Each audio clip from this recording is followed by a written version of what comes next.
ಎಲ್ಲರಿಗೂ ನಮಸ್ಕಾರ. ಚಾಯ್ಗೆ ನಾನು ಛಾಯಾ ನಿಮ್ಮೆಲ್ಲರೂ ವೆಲ್ಕಮ್ ಮಾಡ್ತಿದ್ದೀನಿ. ನಾನು ಒಂದು ಕಾಲೇಜಲ್ಲಿ ಕೆಮಿಸ್ಟ್ರಿ ಪ್ರೊಫೆಸರ್ ವರ್ಕ್ ಮಾಡ್ತಾ ಇದ್ದೀನಿ. ಹತ್ತತ್ರ 30 ವರ್ಷ ಕೆಮಿಸ್ಟ್ರಿ ಪಾಠ ಮಾಡಿರೋಂಥ ಎಕ್ಸ್ಪೀರಿಯನ್ಸ್ ಇದೆ. ಆ ಎಕ್ಸ್ಪೀರಿಯನ್ಸ್ ಮೇಲೆ ಹುಡುಗರಿಗೆ ಯಾವ್ದು ಕಷ್ಟ ಆಗುತ್ತೆ, ಯಾವ್ದು ಈಸಿ ಆಗುತ್ತೆ, ಸಾಧ್ಯ ಆದಷ್ಟು ಕೆಮಿಸ್ಟ್ರಿನ ಸಿಂಪಲ್ಲಾಗಿ ಕನ್ನಡದಲ್ಲಿ ಹೇಳೋವಂಥ ಪ್ರಯತ್ನ ಮಾಡಿ ಎಲ್ಲ ಹುಡುಗರನ್ನ ಕೆಮಿಸ್ಟ್ರಿ ಕಡೆಗೆ ಸೆಳೆಯುವಂಥ ಪ್ರಯತ್ನ ಮಾಡೋ ಸಲುವಾಗಿ ಈ ಚಾನಲ್ನ ನಾನು ಸ್ಟಾರ್ಟ್ ಮಾಡಿದ್ದೀನಿ. ಹೇಗೇನು ವೆಲ್ಕಮ್ ಟು ಚಾಯಾ. ನನ್ನ ಚಾನಲ್ನ ಸಬ್ಸ್ಕ್ರೈಬ್ ಮಾಡಿ, ಶೇರ್ ಮಾಡಿ. ಸೊ ನೀವು ಕೆಮಿಸ್ಟ್ರಿನ ಪಿ ಯು ಸಿನಲ್ಲಿ ಓದಿರ್ತೀರಾ, ಹೈಸ್ಕೂಲಲ್ಲಿ ಓದಿರ್ತೀರಾ, ಅಥವಾ ಅದಕ್ಕಿಂತ ಲೋಯರ್ ಕ್ಲಾಸಸ್ಸಲ್ಲಿ ಓದಿರ್ತೀರಾ. ಸೊ ಈಗ ಡಿಗ್ರಿನಲ್ಲೂ ಅದನ್ನು ಓದ್ತಾ ಇದ್ದೀರಾ ಅಂತ ಇಟ್ಕೊಳ್ಳೋಣ. ಸೊ ನಿಮ್ಗೆ ಆಲ್ರೆಡಿ ಕೆಮಿಸ್ಟ್ರಿ ಬಗ್ಗೆ ಸಮ್ ನಾಲೆಡ್ಜ್ ಇರುತ್ತೆ. ಅದ್ರಲ್ಲಿ ಈಗ ನೀವು ಬಿ ಎಸ್ ಸಿ ಮಾಡೋದಕ್ಕೆ ಆ ಬಿ ಎಸ್ ಸಿನಲ್ಲಿರುವಂಥ ಕೆಮಿಸ್ಟ್ರಿ ಅರ್ಥ ಮಾಡ್ಕೊಳ್ಳೋದಕ್ಕೆ ಅಷ್ಟು ನಿಮಗೆ ನಾಲೆಡ್ಜ್ ಇರಬೇಕಾಗತ್ತೆ. ಸೊ ಅವೆರಡರ ಮಧ್ಯೆ ಏನು ಗ್ಯಾಪ್ ಇದೆಯಲ್ಲ, ಆ ಗ್ಯಾಪ್ನ ಫೀಲ್ ಮಾಡೋದಕ್ಕೆ ಅಂದರೆ ನೀವು ಪ್ರೀವಿಯಸ್ ನಾಲೆಡ್ಜು ಮತ್ತು ಇವಾಗ ಇರೋ ಸಿಲೆಬಸ್ಗೆ ಏನು ಕಲಿಯೋದಕ್ಕೆ ಬೇಕಾಗಿರುವಂಥ ನಾಲೆಡ್ಜ್, ಅವೆರಡರ ಮಧ್ಯೆ ಏನು ಗ್ಯಾಪ್ ಇದೆಯಲ್ಲ ಆ ಗ್ಯಾಪ್ನ ಫಿಲ್ ಮಾಡೋದಕ್ಕೆ, ಆ ಗ್ಯಾಪ್ನ ಬ್ರಿಡ್ಜ್ ಮಾಡೋದಕ್ಕೆ ಒಂದು ಕೋರ್ಸ್ ಮಾಡ್ತೀವಿ. ಆ ಕೋರ್ಸ್ಗೆ ನಾವೇನಂತ ಕರಿತೀವಿ, ಬ್ರಿಡ್ಜ್ ಕೋರ್ಸ್ ಅಂತ ಕರಿತೀವಿ. ಇದರಲ್ಲಿ ತೀರಾ ಎಲಿಮೆಂಟ್ರಿ ಥಿಂಗ್ಸೇ ಇರುತ್ತೆ. ಬಟ್ ನೀವು ಆ ಪದಗಳನ್ನ ಕೇಳಿರ್ತೀರ, ಅದು ಗೊತ್ತಿರುತ್ತೆ, ಆದರೆ ಕ್ಲಿಯರಾಗಿ ನಿಮಗೆ ಅದು ಅರ್ಥ ಆಗಿಲ್ಲ. ಅಥವಾ ಓದಿದ್ರು ನೀವೇನು ಮಾಡಿರ್ತೀರ ಅಂದರೆ only from the exam point of ವ್ಯೂಯಿಂದ ಓದಿರ್ತೀರ, ಕಾನ್ಸೆಪ್ಟ್ ಅರ್ಥ ಮಾಡ್ಕೊಳಕ್ಕೆ ಓದಿರೋದಿಲ್ಲ.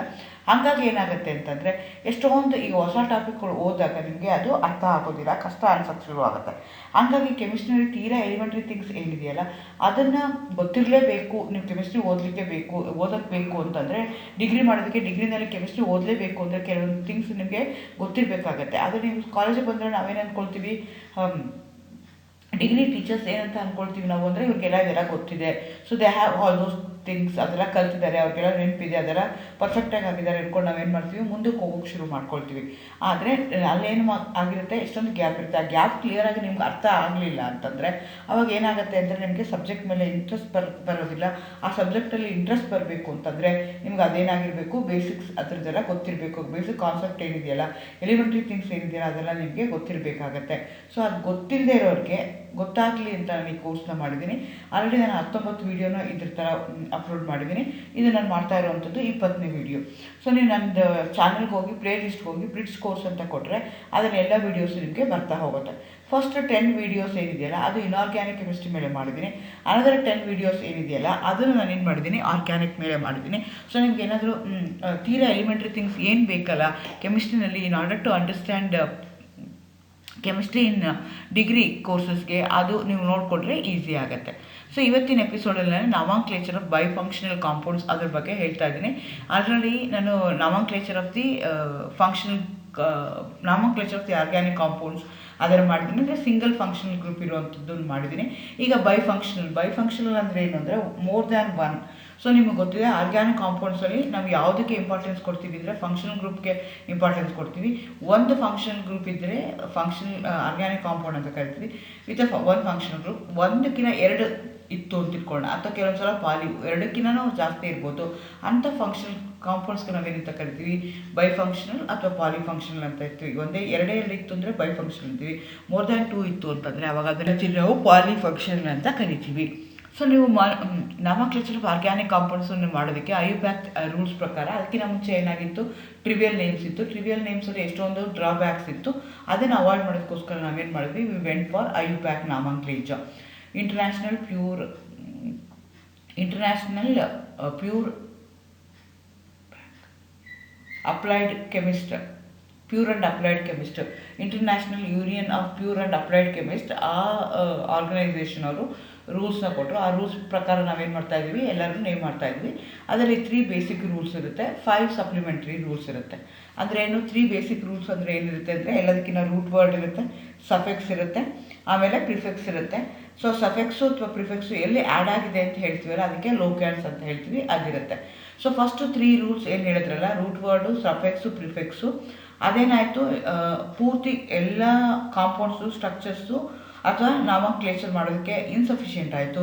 To supplement 3 basic rules we have another 5 basic supplementary. ಆ ರೂಲ್ಸ್ ಪ್ರಕಾರ ನಾವೇನು ಮಾಡ್ತಾ ಹೋಗ್ತೀವಿ, ಆರ್ಗ್ಯಾನಿಕ್ ಕಾಂಪೌಂಡ್ನ ನೇಮ್ ಮಾಡ್ತಾ ಹೋಗ್ತೀವಿ. ರೂಟ್ ವರ್ಡ್ ಏನು ಹೇಳುತ್ತೆ ಅಂದರೆ number of carbon atom present in a continuous chain ಹೇಳುತ್ತೆ, ಅದ್ರ ಪ್ರಕಾರ ಮಾಡ್ತೀವಿ. ಪ್ರಿಫೆಕ್ಸ್ ಅಂದರೆ if it's not a substituent, if it is not a function group but it is a substituent, then we are going to consider them as the prefixes. If it is a functional group, then we are going to consider them as the ಸಫೆಕ್ಸಸ್ ಅಂತ consider ಮಾಡ್ತೀವಿ. ಯಾಕೆಂದ್ರೆ ಸಫೆಕ್ಸಲ್ಲಿ ಎರಡು ಥರ ಇರುತ್ತೆ, primary secondary ಸಫೆಕ್ಸ್ ಅಂತ ಹೇಳ್ತೀವಿ. Primary ಸಫೆಕ್ಸಲ್ಲಿ ಏನಾಗುತ್ತೆ ಅಂತಂದರೆ ಸ್ಯಾಚುರೇಟೆಡ ಅನ್ಸ್ಯಾಚುರೇಟೆಡ ಹೇಳ್ತೀವಿ. ಸೆಕೆಂಡ್ರಿನಲ್ಲಿ ಏನು ಮಾಡ್ತೀವಿ ಅಂದರೆ ಯಾವ ಫಂಕ್ಷನಲ್ ಗ್ರೂಪ್ ಇದೆ ಅಂತ ನಾವು ಹೇಳ್ತಾ ಹೋಗ್ತೀವಿ. ಸೊ ಫಂಕ್ಷನಲ್ ಗ್ರೂಪ್ ಏನಾದರೂ ಒಂದೇ ಥರ ಇತ್ತು ಅಥವಾ ಬೇರೆ ಬೇರೆ ಇತ್ತು ಅಂದಾಗ ಬೇರೆ ಬೇರೆ ನಾವು ವರ್ಡ್ಸ್ನ ಯೂಸ್ ಮಾಡ್ತಾ ಹೋಗ್ತೀವಿ. ಫಾರ್ ಎಕ್ಸಾಂಪಲ್ ಈಗ ಆಲ್ಕೋಹಾಲ್ಸ್ ಅಂತಂದರೆ ಫಂಕ್ಷನಲ್ ಗ್ರೂಪ್ OH ಇರುತ್ತೆ, we are going to end up with OL. ಆ ಥರ if it's an aldehyde we are going to CHO group ಇರುತ್ತೆ, ಆದರೆ we are going to end up with AL. ಹಾಗೆ ಪ್ರತಿಯೊಂದು functional group ಬೇರೆ ಬೇರೆ ಇದ್ದಾಗ ಬೇರೆ ಬೇರೆ ಸಫೆಕ್ಸ್ನ ನಾವು ಆ್ಯಡ್ ಮಾಡ್ತಾ ಹೋಗ್ತೀವಿ.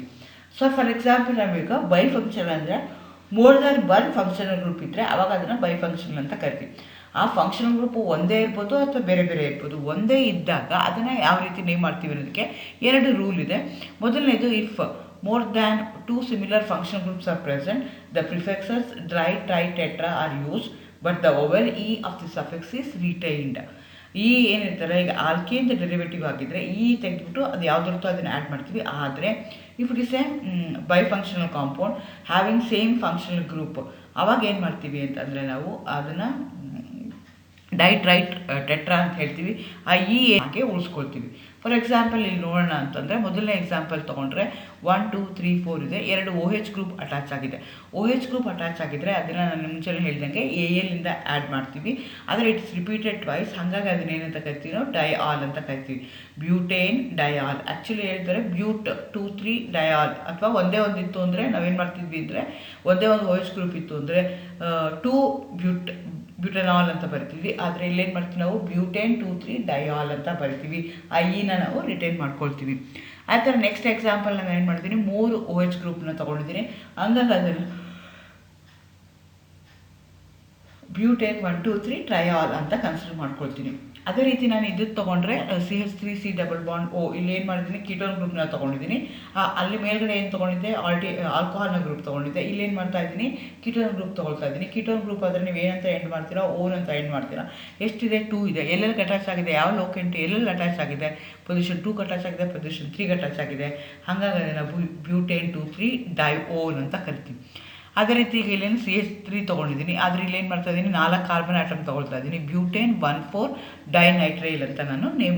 ಇದು ಒಂದು ಸೆಟ್ ಆಫ್ ರೂಲ್ ಆಯಿತು.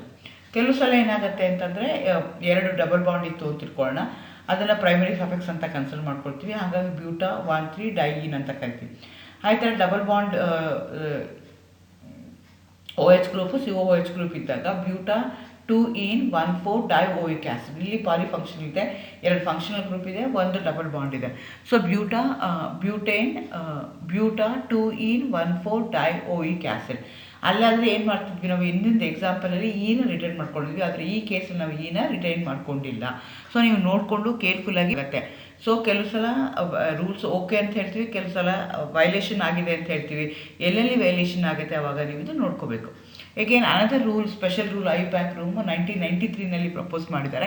ಅದರ ಪ್ರಕಾರ ಏನು ಹೇಳ್ತೀವಿ ಅಂದರೆ 2 ಅಥವಾ ಮೋರ್ ದ್ಯಾನ್ 1 ಫಂಕ್ಷನಲ್ ಗ್ರೂಪ್ ಇರುವಂಥದ್ದಲ್ಲಿ CHO ಮತ್ತು COOH ಗ್ರೂಪ್ ಇತ್ತು, ಆಲ್ಡಿಹೈಡ್ ಮತ್ತು ಆ್ಯಸಿಡ್ ಗ್ರೂಪ್ ಏನಾದರೂ ಇತ್ತು ಅಂದಾಗ ಆವಾಗ ನಾವು AL ಮತ್ತು ಆ್ಯಸಿಡ್ ಇದ್ದರೆ ಏನು ಮಾಡ್ತೀವಿ ಓಯಿಕ್ ಆ್ಯಸಿಡ್, ಅವೆರಡನ್ನು ನಾವು ಯೂಸ್ ಮಾಡಲ್ಲ ಅಂತ ಹೇಳ್ತೀವಿ.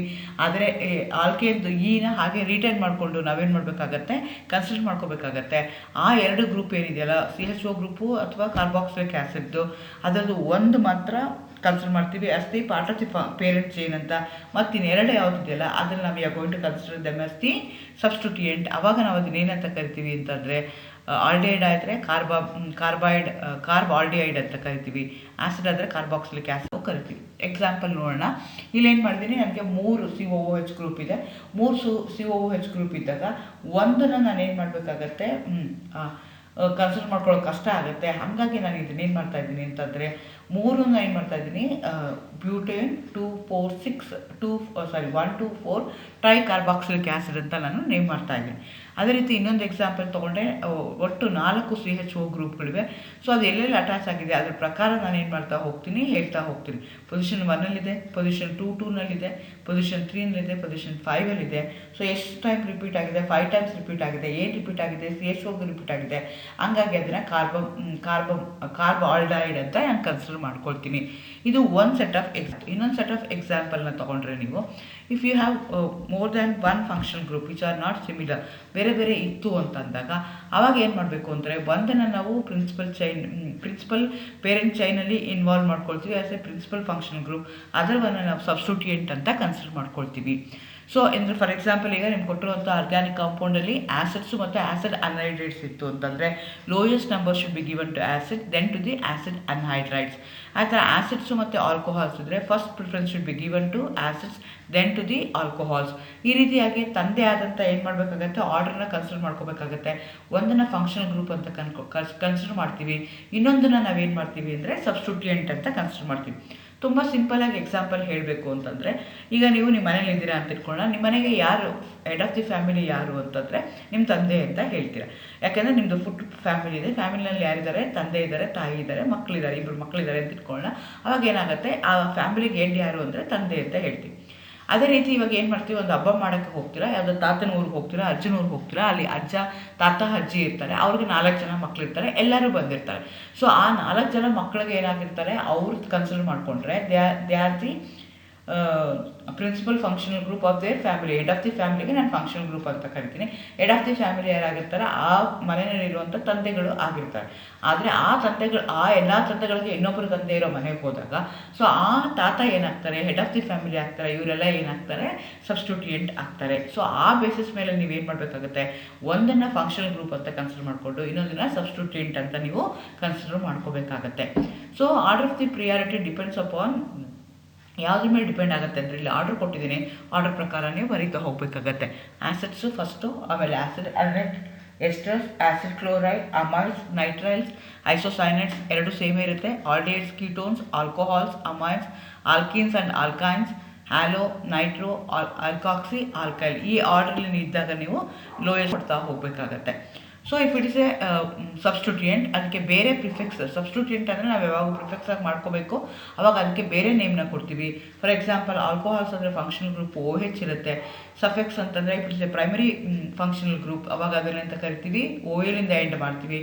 ಆದರೆ ಅದೇನಾದರೂ ಸಬ್ಸ್ಟಿಟ್ಯೂಯೆಂಟ್ ಆಯಿತು ಅಂದರೆ ಅವಾಗ ಹೈಡ್ರಾಕ್ಸಿ ಅಂತ ನಾವು ಕನ್ಸಿಡರ್ ಮಾಡ್ಕೊಳ್ತೀವಿ. ಅದೇ ರೀತಿ ಆಲ್ಡಿಹೈಡ್ಸ್ನ ಕನ್ಸಿಡರ್ ಮಾಡಿಕೊಂಡ್ರೆ CHO group functional group. Suffix ಏನಾಗುತ್ತೆ, if it's a functional group then I am going to end up with AL. Then if it is a substituent then I am going to call that as a formyl. ಈ ಥರ ಕೀಟೋನ್ಸ್ಗೆ C double bond O ಇರುತ್ತೆ, ಓನಿಂದ end ಮಾಡ್ತೀವಿ, it's a functional group. If it is a substituent then I am going to end up with ಆಕ್ಸೋ. ಈ ಥರ acids ಇದೆ ಅಂತ ಇಟ್ಕೊಳ್ಳೋಣ, COOH ಗ್ರೂಪು, OIC ಆ್ಯಸಿಡ್ ಇದ್ದ ಅದನ್ನು ಸಫೆಕ್ಸ್ನ ಮಾಡ್ಕೊಳ್ತಾರೆ. ಪ್ರಿಫೆಕ್ಸ್ ಇಟ್ಸ್ ಎ ಸಬ್ಸ್ಟಿಟ್ಯೂಯೆಂಟ್, ಅವಾಗ ಅದನ್ನು ನಾವೇನಂತೀವಿ, ಕಾರ್ಬಾಕ್ಸಿ ಆ್ಯಸಿಡ್ಸ್ ಅಂತ ನಾವು ಕನ್ಸಿಡರ್ ಮಾಡ್ಕೊಳ್ತೀವಿ. ಎಸ್ಟರ್ಸ್ O8 ಇಂದ ಎಂಡ್ ಮಾಡ್ತೀವಿ, ಇಲ್ಲಾಂದರೆ ಕಾರ್ಬೋನಿಕ್ ಅಂತ ವರ್ಡ್ನ ಯೂಸ್ ಮಾಡ್ತೀವಿ. ಅಮೈನ್ಸ್ಗಾದರೆ NH2 ಗ್ರೂಪ್ ಇರುತ್ತೆ, ಅಮೈನ್ಸ್ ಅಂತ ಕರಿತೀವಿ. ಆದರೆ ಪ್ರಿಫೆಕ್ಸ್ ಆಯಿತು ಅಂದರೆ it is not a functional group, if it is a substituent then I am going to use the word amino. ಆ ಥರ ಅಮೈಡ್ಸ್ಗಾಯಿತು ಅಂದರೆ CONH2 ಗ್ರೂಪ್ ಇರುತ್ತೆ, ಸಫೆಕ್ಸು ಅಮೈಡ್ ಅಂತ ಬರಿತೀವಿ, ಪ್ರಿಫೆಕ್ಸ್ ಏನಾಗುತ್ತೆ, ಕಾರ್ಬಮೈಲ್ ಆಗುತ್ತೆ. ಆ ಥರ ನೈಟ್ರೈಲ್ಸ್ನ ತೊಗೊಂಡ್ರೆ CN ಇದೆ, ನೈಟ್ರೈಲ್ ಅಂತ ನಾವು ಹೇಳ್ತೀವಿ. ಥಯೋ ಆಲ್ಕೋಹಾಲ್ಸ್ ಇರ್ಬೋದು. ಈ ಥರ ಆ್ಯಸಿಡ್ ಕ್ಲೋರೈಡ್ಸ್ ಇದ್ದರೂ ನಾವು ಅದನ್ನ ಏನು ಮಾಡ್ತಾ ಹೋಗ್ತೀವಿ, ಬರಿತಾ ಬೈ ಫಂಕ್ಷನಲ್ ಇದ್ದಾಗ ಒಂದು ಫಂಕ್ಷನಲ್ ಗ್ರೂಪು ಫಂಕ್ಷನಲ್ ಗ್ರೂಪ್ ಆಗುತ್ತೆ, ಇನ್ನೊಂದು ಫಂಕ್ಷನಲ್ ಗ್ರೂಪ್ ಏನಾಗುತ್ತೆ, ಸಬ್ಸ್ಟಿಟ್ಯೂಯೆಂಟ್ ಆಗುತ್ತೆ. ಆ ಫಂಕ್ಷನಲ್ ಗ್ರೂಪು ಸಬ್ಸ್ಟಿಟ್ಯೂಯೆಂಟ್ ಆದಾಗ we are going to consider them as a substituent. It is a substituent then we are going to give a different nomenclature, different ಟರ್ಮ್ಸ್ನ ಕೊಟ್ಟಿರ್ತೀವಿ, prefix, ಅದ್ರ ಪ್ರಕಾರ ನೀವು ಅದಕ್ಕೆ ಬರಿತಾ ಹೋಗಬೇಕಾಗತ್ತೆ. ಈ ಎಕ್ಸಾಂಪಲ್ ತೊಗೊಳ್ಳಿ, 2 ಫಂಕ್ಷನಲ್ ಗ್ರೂಪ್ ಇದೆ, ಒಂದು OH ಗ್ರೂಪ್ ಇದೆ, ಒಂದು C ಡಬಲ್ ಬಾಂಡ್ O ಇದೆ, ಒಂದು ಕೀಟೋನಿಕ್ ಗ್ರೂಪ್ ಇದೆ, ಒಂದು ಆಲ್ಕೋಹಾಲಿಕ್ ಗ್ರೂಪ್ ಇದೆ. ನಿಮಗೆ ಆರ್ಡರ್ ಪ್ರಿಯಾರಿಟಿನಲ್ಲಿ ಗೊತ್ತಿದೆ, ಕೀಟೋನ್ಗೆ ಫಸ್ಟ್ ಪ್ರಿಫರೆನ್ಸ್ ಕೊಡಬೇಕು, ಆಮೇಲೆ ಆಲ್ಕೋಹಾಲ್ಸ್ಗೆ ಕೊಡಬೇಕು ಅಂತ. ಸೊ ಹಾಗಾಗಿ I am going to give the least number to the carbon atom which going to contain the functional group. Functional group 2 so ಹಾಗಾಗಿ ಸೆಕೆಂಡ್ ಕೊಡ್ತೀನಿ. So I can start giving the locants, I can start giving the number starting from left side to right or right to left. ರೈಟಿಂದ left ಕೊಡ್ಬೋದು, ಲೆಫ್ಟಿಂದ ರೈಟ್ಗೂ ಕೊಡ್ಬೋದು. ನಾನು ಯಾವ ಕಡೆಯಿಂದ ಲೋಯೆಸ್ಟ್ ನಂಬರ್ ಬರ್ತದೆ ಫಂಕ್ಷನಲ್ ಗ್ರೂಪ್ಗೆ ಅದು ಕೊಡ್ತೀನಿ. ಹಾಗಾಗಿ ಸೆಕೆಂಡ್ ಕಾರ್ಬನ್ ಆಟಮ್ಗೆ ಏನಿದೆಯಲ್ಲ ಆ ಕೀಟೋನ್ ಗ್ರೂಪ್ಗೆ ಫಸ್ಟ್ ಪ್ರಿಫರೆನ್ಸ್ ಇರೋದಕ್ಕೋಸ್ಕರ I am going to consider here ketone as the functional group, versus OH group I am going to consider as the substituent. Because order priority consider ಮಾಡಿಕೊಂಡ್ರೆ first ಕೀಟಾನ್ಸ್ಗೆ ಇರಬೇಕು, ಆಮೇಲೆ ಆ್ಯಸಿಡ್ಸ್ಗೆ ಇರಬೇಕು. ಹಾಗಾಗಿ ಇದಕ್ಕೆ 3-ಹೈಡ್ರಾಕ್ಸಿ 3-ಮಿಥೈಲ್ ಬ್ಯೂಟಾನ್ 2-ಓನ್ ಅಂತ ಹೇಳ್ತೀವಿ. ಸೊ ನೋಡ್ಕೋಬೇಕಾಗಿದ್ದಾಗ ಯಾವ ರೀತಿ ಆಗುತ್ತೆ ಅಂತ. ಮತ್ತು ಇನ್ನೊಂದು ಎಕ್ಸಾಂಪಲ್ ತೊಗೊಂಡಿದ್ದೀನಿ. COH ಗ್ರೂಪ್, OH ಗ್ರೂಪ್ ಇದೆ, 2 ಫಂಕ್ಷನಲ್ ಗ್ರೂಪ್ ಇದೆ. ಆರ್ಡರ್ ಆಫ್ ಪ್ರಿಯಾರಿಟಿನಲ್ಲಿ least number should be given to the carboxylic acid, then to the acid. So ಹಾಗಾಗಿ ನಾನು have to give the least number to the carbon atom which going to contain the functional group. 3 carbon atom ಇದೆ, propanoic acid ಅಂತ ಹೇಳ್ತೀವಿ. ಆದರೆ OH group ಎಲ್ಲ attach ಆಗಿದೆ, second ಕಾರ್ಬನ್ಗೆ attach ಆಗಿದೆ. ಹಾಗಾಗಿ 2-ಹೈಡ್ರಾಕ್ಸಿ ಪ್ರೊಪನೋಯಿಕ್ ಆಸಿಡ್ ಅಂತ ಹೇಳ್ತೀನಿ. ಆರ್ಡರ್ ಆಫ್ ಪ್ರಿಯಾರಿಟಿ ನೀವು ಕನ್ಸಿಡರ್ ಮಾಡಿಕೊಂಡ್ರೆ ಆಸಿಡ್ಸು ಮತ್ತು ಆಲ್ಕೋಹಾಲ್ಸ್ಗೆ ಆಸಿಡ್ಗೆ ಫಸ್ಟ್ ಪ್ರಿಫರೆನ್ಸ್ ಕೊಡಬೇಕಾಗತ್ತೆ, ಲೀಸ್ಟ್ ನಂಬರ್ ಕೊಡಬೇಕಾಗತ್ತೆ, ದೆನ್ ಆಲ್ಕೋಹಾಲ್ಸ್ಗೆ ನೀವು ಕೊಡಬೇಕಾಗತ್ತೆ. ನೆಕ್ಸ್ಟ್ ಎಕ್ಸಾಂಪಲ್ ನಾನು ಏನು ಮಾಡ್ತಾ ಇದ್ದೀನಿ, ಕೀಟೋನು ಮತ್ತು ಆ್ಯಸಿಡ್ನ ತೊಗೊಳ್ತಾ ಇದ್ದೀನಿ. ಸೊ ಕೀಟೋನ್ಗೆ ನಾನು ಲೀಸ್ಟ್ ಹೈಯೆಸ್ಟ್ ಪ್ರಿಯಾರಿಟಿ ಕೊಡಬೇಕು, than that of the acid. ಆ್ಯಸಿಡ್ಗೆ ಫಸ್ಟ್ ಪ್ರಿಯಾರಿಟಿ ಕೊಡಬೇಕಾಗತ್ತೆ. ಸೊ ಹಾಗಾಗಿ ಅದನ್ನು ಸೆಕೆಂಡ್ ನಂಬರ್ ಕೊಡ್ತೀನಿ. If it's a ketone group ಇತ್ತು ಅಂತಂದರೆ ಅವಾಗ ಕೀಟೋನ್ಗೆ ನಾವೇನಂತ ಕರಿತೀವಿ, ಫಂಕ್ಷನಲ್ ಗ್ರೂಪ್ ಆದರೆ ಓನ್ ಅಂತ ಕರಿತೀವಿ. If it's substituent then we are going to call it as an oxo. So again, along with that, you are also going to have a substituent. Therefore, 3-methyl 2-oxobutanoic acid ನಾವು ತಗೊಳ್ತೀವಿ. Acid ಮತ್ತು ಕೀಟೋನ್ಗೆ consider ಮಾಡಿಕೊಂಡ್ರೆ acid will going to have the higher priority than that of the ಅದಕ್ಕೆ lowest ನಂಬರ್ನ ನಾವು ಕೊಡ್ತಾ ಹೋಗ್ತೀವಿ. ಇನ್ನೊಂದು ಎಕ್ಸಾಂಪಲ್ ತೊಗೊಳ್ಳೋಣ. ಇಲ್ಲಿ ಏನು ಮಾಡ್ತಾ ಇದ್ದೀವಿ, CHO ಗ್ರೂಪ್ ಇದೆ, OH ಗ್ರೂಪ್ ಇದೆ. OH ಗ್ರೂಪು ಮತ್ತು 2 ಸಲ ಆಗಿದೆ, ಪಾಲಿಫಂಕ್ಷನಲ್ ಅಂತಲೇ ಕನ್ಸಿಡರ್ ಮಾಡ್ಕೋಬೋದು. Again I should give the least number to the carbon atom which going to contain the substituent. Least number to the carbon atom which going to contain the functional group. ಇಲ್ಲಿ functional group ಯಾವುದು, CHO group ಇದೆ. So ಅದಕ್ಕೆ least number ಕೊಡ್ತೀನಿ. ಹಂಗಾಗಿ ಅದನ್ನು ಏನು ಮಾಡ್ತೀನಿ, ನಾನು number of carbon atom count ಮಾಡ್ತೀನಿ, 5 ಇದೆ. ಸೊ 2,3-ಡೈಹೈಡ್ರಾಕ್ಸಿ 4-ಮಿಥೈಲ್ ಪೆಂಟನಾಲ್ ಅಂತ ಹೇಳ್ತೀವಿ. ಸೊ ಇಲ್ಲಿ ಆಸಿಡು ಮತ್ತು ಆಲ್ಡಿಹೈಡ್ಗೆ ಕನ್ಸಿಡರ್ ಮಾಡಿಕೊಂಡ್ರೆ aldehyde will going to have the high priority and the least number in terms of locants. ಆಯ್ತಾ. CH3OH ಈ ಥರ ಈ ಎಕ್ಸಾಂಪಲ್ ತೊಗೊಂಡ್ರೆ OH ಇದೆ, CO ಇದೆ. ಸೊ ಆರ್ಡರ್ ಆಫ್ ಪ್ರಿಯಾರಿಟಿ ಏನಾಗುತ್ತೆ ಅಂತಂದರೆ ಇಲ್ಲಿ ಕೀಟೋನ್ ಇದೆ ಮತ್ತು ಆಲ್ಕೋಹಾಲ್ಸ್ ಇದೆ. ಫಸ್ಟು ಆಲ್ಕೋಹಾಲ್ಸ್ಗೆ ಲೀಸ್ಟ್ ನಂಬರು, ಲೀಸ್ಟ್ ಪ್ರಿಯಾರಿಟಿ ನಾವು ಆಲ್ಕೋಹಾಲ್ಸ್ಗೆ ಕೊಡ್ತೀವಿ, ಫಸ್ಟ್ ಪ್ರಿಯಾರಿಟಿ ನಾವು ಏನು ಮಾಡ್ತೀವಿ, ಕೀಟೋನ್ಗೆ ಕೊಡ್ತಾ ಹೋಗ್ತೀವಿ. ಈ ರೀತಿ ನೀವು ಮಾಡಬೇಕಾಗತ್ತೆ. ಇಲ್ಲೊಂದು ಎಕ್ಸಾಂಪಲ್ ಕೊಟ್ಟಿದ್ದೀನಿ, ನೋಡ್ಕೊಳ್ಳಿ. ಇಲ್ಲಿ ಏನಾಗ್ತಿದೆ ಅಂದರೆ ನಿಮಗೆ OH ಗ್ರೂಪ್ ಇದೆ, ಜೊತೆಗೆ ನಿಮ್ಗೆ ಏನಾಗ್ತಿದೆ ಆಕ್ಸಿ ಗ್ರೂಪ್ ಇದೆ, ಈಥರ್ ಗ್ರೂಪ್ ಇದೆ. So how you are going to name this compound, that's a question I have given. Please give the answer in the description box ಅಥವಾ ಚಾಟ್ ಬಾಕ್ಸಲ್ಲಿ ಆನ್ಸರ್ ಕೊಡಿ. Correct ಇದೆಯಾ ತಪ್ಪಿದೆಯಾ ನೋಡೋಣ. ಯಾರು ಆನ್ಸರ್ ಕರೆಕ್ಟಾಗಿ ಮಾಡ್ತಾರೆ ಅಂತ ನಾವು ಅನಲೈಸ್ ಮಾಡೋಣ. ಏಕೆಂದರೆ ಯೂಶ್ವಲಿ ನಮಗೆ ಆರ್ಗ್ಯಾನಿಕ್ ಕೆಮಿಸ್ಟ್ರಿ ಅಂದರೆ ತುಂಬ ಕಷ್ಟ. ಏಕೆಂದರೆ ನಾಮಕ್ಲೇಚರ್ ತುಂಬ ಕಷ್ಟ, ಐಪ್ಯಾಕ್ ನಾಮಕ್ಲೇಚರ್ ಕಷ್ಟ ಅಂತ ಹೇಳ್ತಾರೆ. ಕಷ್ಟ ಅಂತ ಏನಿಲ್ಲ, ಕರೆಕ್ಟಾಗಿ ಅರ್ಥ ಮಾಡಿಕೊಂಡ್ರೆ ನಿಮಗೆ ಈಸಿ ಆಗುತ್ತೆ. It's like A mathematics. 2+2 ಅಂದರೆ ಏನಾಗುತ್ತೆ, 4 ಆಗಬೇಕು. ಸೊ ಹಾಗಾಗಿ ನಿಮ್ಗೆ ಏನಾಗುತ್ತೆ ಅಂದರೆ ನೀಟಾಗಿ ಅದನ್ನು ಅರ್ಥ ಮಾಡಿಕೊಂಡ್ರೆ, ಬೇಸಿಕ್ಸ್ ಎಲ್ಲ ಗೊತ್ತಾದರೆ ಫಂಕ್ಷನಲ್ ಗ್ರೂಪ್ ಅಂದರೆ ಏನು, ಪ್ರಿಫೆಕ್ಸ್ ಅಂದರೆ ಏನು, ಸಫೆಕ್ಸ್ ಅಂದರೆ ಏನು, ಪ್ರೈಮರಿ ಸಫೆಕ್ಸ್ ಅಂದರೆ ಏನು, ಸೆಕೆಂಡ್ರಿ ಸಫೆಕ್ಸ್ ಅಂದರೆ ಏನು, ಯಾವಾಗ ಫಂಕ್ಷನಲ್ ಗ್ರೂಪು ಸಬ್ಸ್ಟಿಟ್ಯೂಯೆಂಟ್ ಆಗುತ್ತೆ, ಅದನ್ನೆಲ್ಲ ನೀವು ನೋಡಿಕೊಂಡ್ರೆ, ಅದನ್ನು ಅರ್ಥ ಮಾಡಿಕೊಂಡ್ರೆ ಈ ಥರ ನಾಮಕ್ಲೇಚರ್ ನೀವು ಮಾಡೋದು ಈಸಿ ಆಗುತ್ತೆ. ನೀವು ಎಲ್ಲಿಂದ ಯಾವುದೇ ಕಾಂಪಿಟೇಟಿವ್ ಎಕ್ಸಾಮ್ಗೆ ಹೋಗಲಿ, in chemistry, particularly in organic chemistry, always you are going to have ಅದಿದ್ದೇ ಇರುತ್ತೆ ನಿಮಗೆ. ಹಾಗಾಗಿ ನೀವೇನು ಮಾಡಬೇಕಾಗತ್ತೆ, ಆರ್ಗ್ಯಾನಿಕ್ ನಾಮಕ್ಲೇಚರ್ದು ಫಂಕ್ಷನಲ್ ಗ್ರೂಪ್ದು with 1 or more than 1 functional group ಅದನ್ನು ನೀವು ಸರಿಯಾಗಿ ಅರ್ಥ ಮಾಡ್ಕೋಬೇಕಾಗತ್ತೆ. ಬಟ್ ಕೆಮಿಸ್ಟ್ರಿ ಕಷ್ಟ ಅಂತ ಏನಿಲ್ಲ, ಆರ್ಗ್ಯಾನಿಕ್ ಕೆಮಿಸ್ಟ್ರಿ ಕಷ್ಟ ಅಂತ ಏನಿಲ್ಲ. Because each carbon atom will going to have only 4 valency. So ಹಾಗಾಗಿ ಏನಾಗುತ್ತೆ, ಇಟ್ಸ್ ವೆರಿ ಈಸಿ. ಬಟ್ ಅರ್ಥ ಮಾಡಿಕೊಂಡು ನಾವು ಕಲ್ತ್ಕೋಬೇಕಾಗತ್ತೆ. As rightly said by Thomas Alva Edison, I believe that the science of chemistry alone almost proves the existence of an intelligent creator. So ಅವ್ರು ಏನು ಹೇಳ್ತಾರೆ ಅಂತಂದರೆ, ಥಾಮಸ್ ಆಲ್ವಾ ಎಡಿಸನ್ ಏನು ಮಾಡ್ತಾರೆ ಅಂತಂದರೆ, ಅವನು ತುಂಬ ಓದಿಲ್ಲ, ಆದರೆ ಎಕ್ಸ್ಪೆರಿಮೆಂಟಲಿ ಮಾಡಿ ಎಕ್ಸ್ಪೆರಿಮೆಂಟಲಿ ಈ ನ್ಯೂ ಸೋ ಮೆನಿ ಥಿಂಗ್ಸ್.